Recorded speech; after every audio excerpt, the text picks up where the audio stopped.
Il n'arrête jamais sur Europe 1.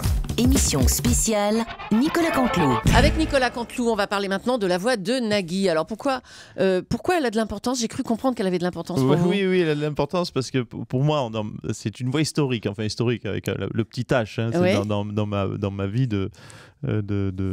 d'imitateur, c'est celle qui m'a permis de rentrer au Guignol. Un jour, j'avais postulé pour en envoyer une cassette au Guignol de l'Info, qui est André Citroën, avec ma petite adresse au dos. Et puis ça a démarré comme ça. Ça a démarré comme ça, tout simplement. J'avais envoyé comme ça une cassette. On a du mal à le croire maintenant. Hein. Oui, et le directeur artistique des Guignols, Yves Le Roland, me rappelle en me disant écoutez, ça nous intéresse. Et il me demande entre autres la voix de Nagui. Et je ne l'avais pas présenté cette voix-là. Mais il se trouve que j'avais enregistré Taratata. Donc j'étais un peu frustré de faire une réponse à un non, alors qu'ils étaient en train de me demander de venir.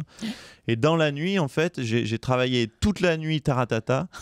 Aller-retour sur un vieux magnétoscope, aller-retour. C'était il y a déjà plus de 17 ans.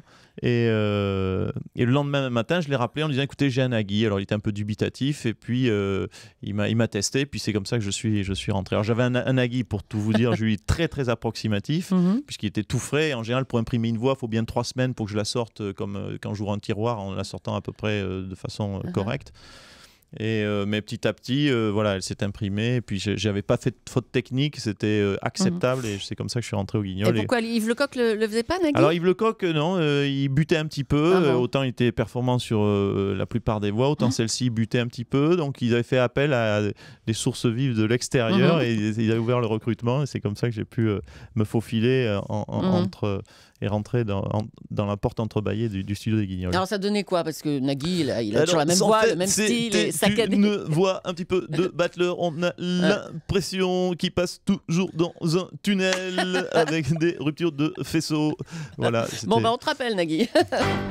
Salut, c'est Nagui. Nicolas Canteloup n'arrête jamais.